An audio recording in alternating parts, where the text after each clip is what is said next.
Hello everybody. This video is called Make Our Language Great Again.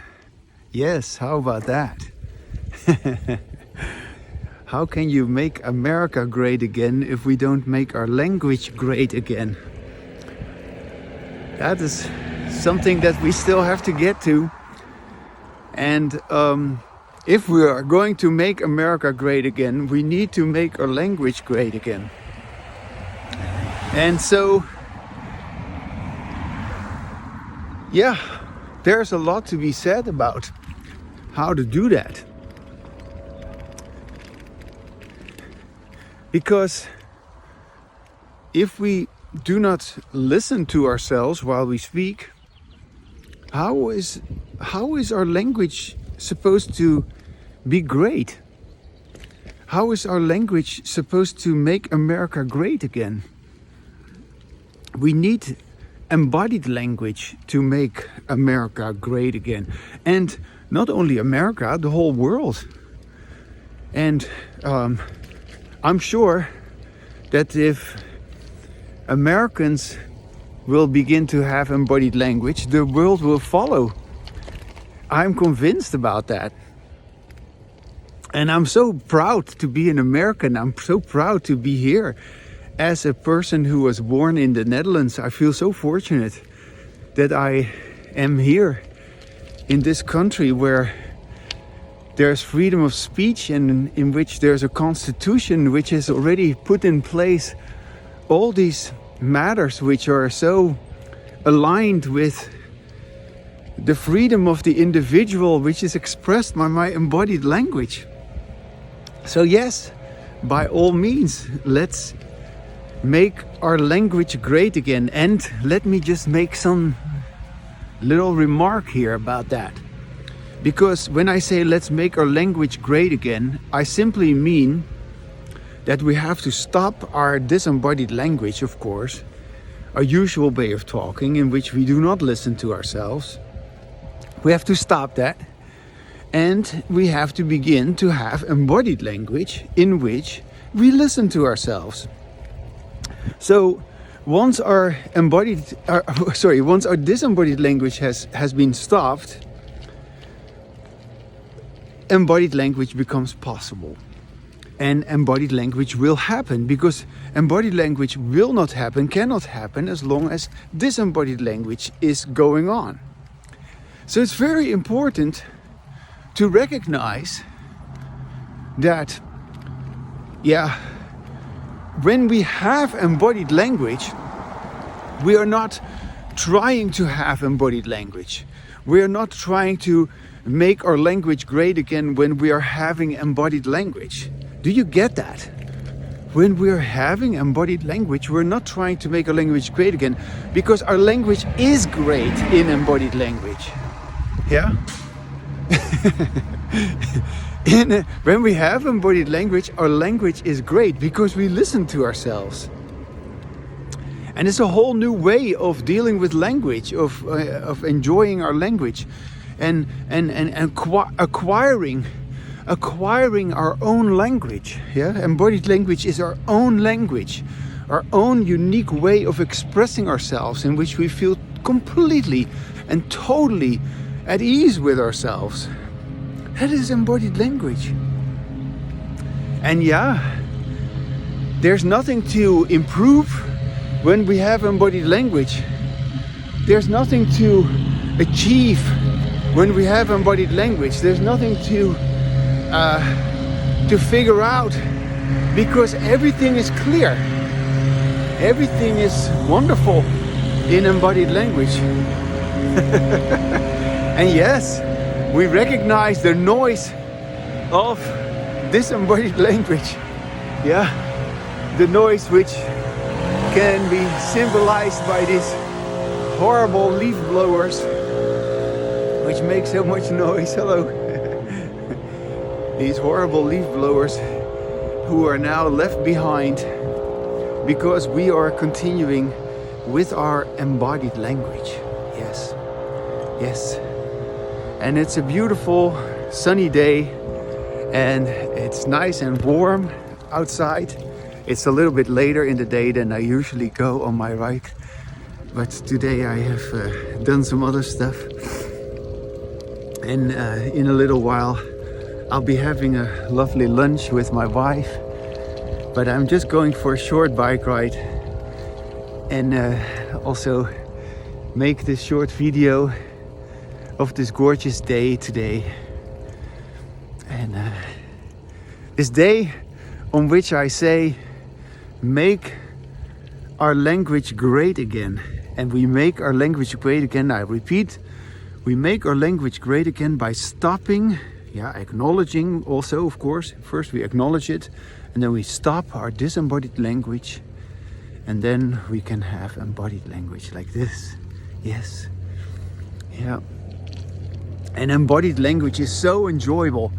And the reason it is so important to have embodied language is that we will be able to say all the things we weren't able to say when we were still engaging in disembodied language. And that is the solution to all our problems. Yeah? Our problems were all communication problems. And so we have never fully acknowledged that fact. Yeah? So we have made it seem as if our problems were caused by something else. Yeah, it was caused by this, it was caused by that, and many different causes have been given. But of course, there's only one cause, and there's only one solution. Yeah, the cause of all our problems is our incorrect way of using language, and you could say also, our automatic way of using language, our unintelligent way of using language. Because how can anyone with any intelligence, with any kind of sensitivity, with any kind of clarity, how can anyone agree that it is intelligent to speak in a way in which we do not listen to ourselves? How can anyone with any sense, with any sensibility, how can anyone say that, okay, well, it is good for us to have language in which listening to ourselves is just not important. No, listening to others is the only thing that is important. Yeah, not listening to ourselves, but listening to others. So other people are the authority over us. Yeah, our individuality, we talk about it, but now it means nothing because, we're not listening to ourselves. But that's okay because other people, listening to them is more important than listening to ourselves. How can that be having anything to do with freedom? How can that be even healthy? You know, it is unhealthy. Yeah, it's a health issue. Yeah, it really is. Yeah, and let me briefly just go into this as well. You know, of course, there is this issue of mental health. Yeah. But what is mental health? Mental health refers to the presumed existence of language inside of us. And we have never said that clearly with our embodied language, that there is no language inside of us. There cannot be any language inside of us. And therefore, there is no such thing as mental. What we call mental has nothing to do with what goes on inside of us.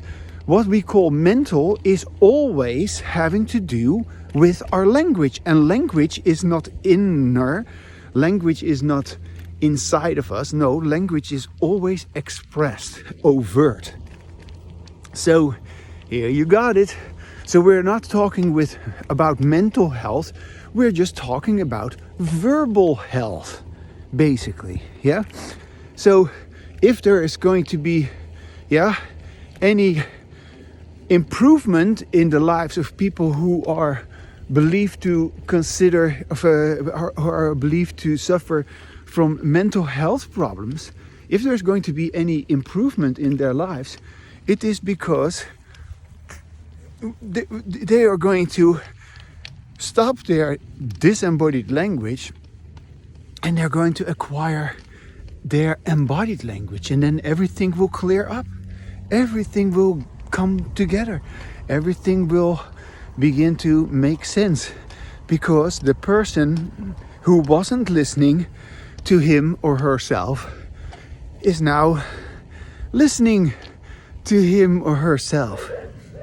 And yes, that is what makes the big difference. So yeah, it's so nice to not be cold and to ride my bicycle in the sun and to feel, well, it's not cold, but it's also not warm either.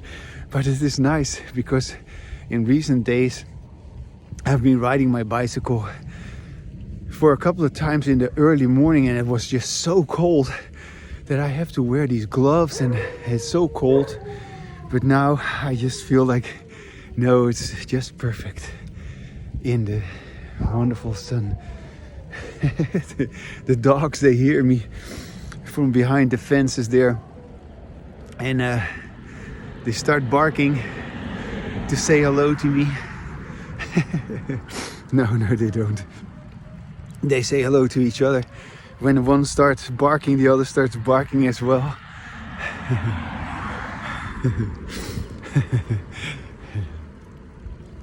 No.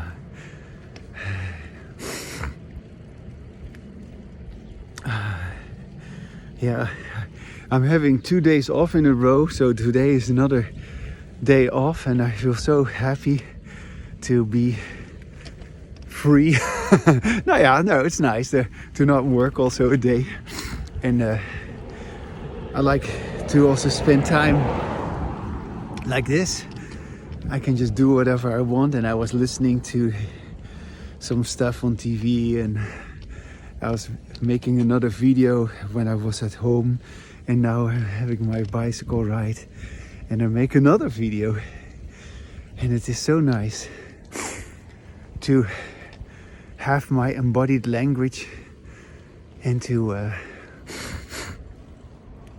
I feel so good about how things are going, and yeah, I've come a long way with my embodied language, and now this is where it's at. Hello.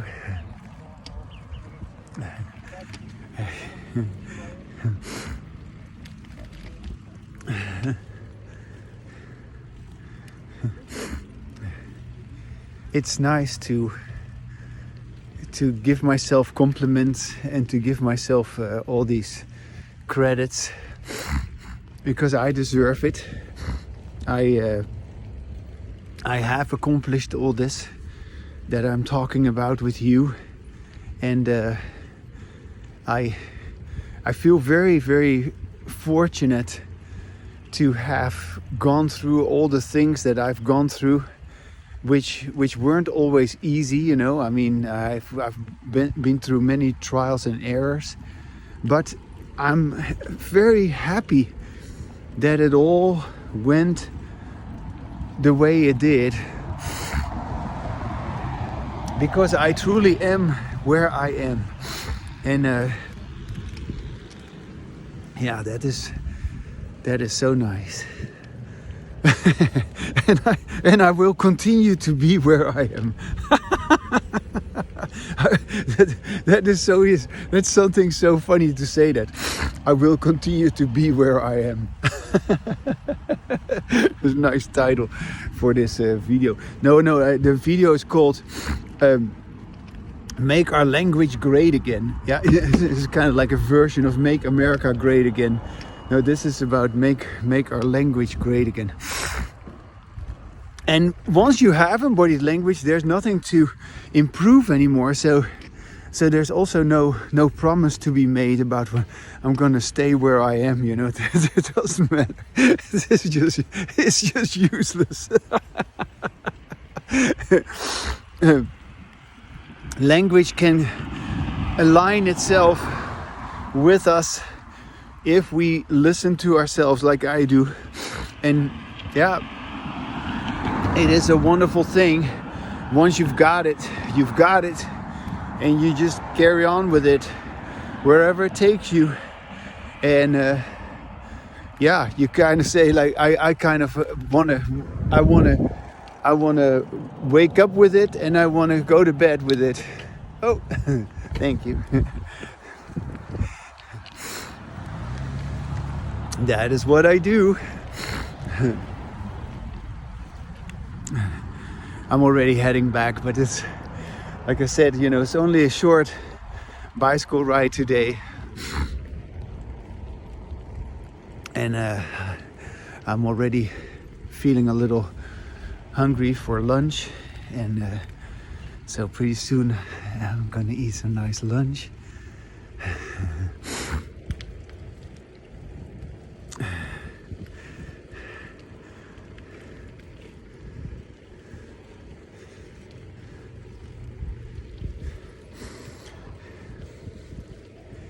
And this silence or quietness, whatever you want to call it, this wordless space, yeah, that reveals itself after I spoke what I wanted to say and what I had to say, or I had to say. There was something I wanted to say, and then there's this space which just reveals itself. And if you are listening to me, if you hear me, you can feel that with me, you know, like it is really happening. And such a nice sense of spaciousness that extends to everything. So nice.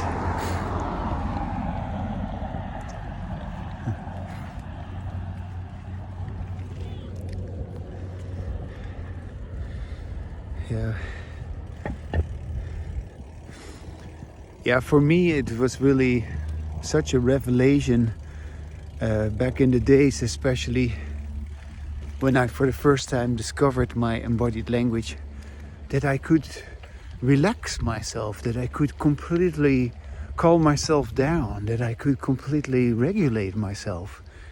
And so, yeah, it is the ultimate form of self-regulation. Yeah, and that is also going hand in hand with my freedom to be who I am. So, on that note, make our language great again. Have a great day.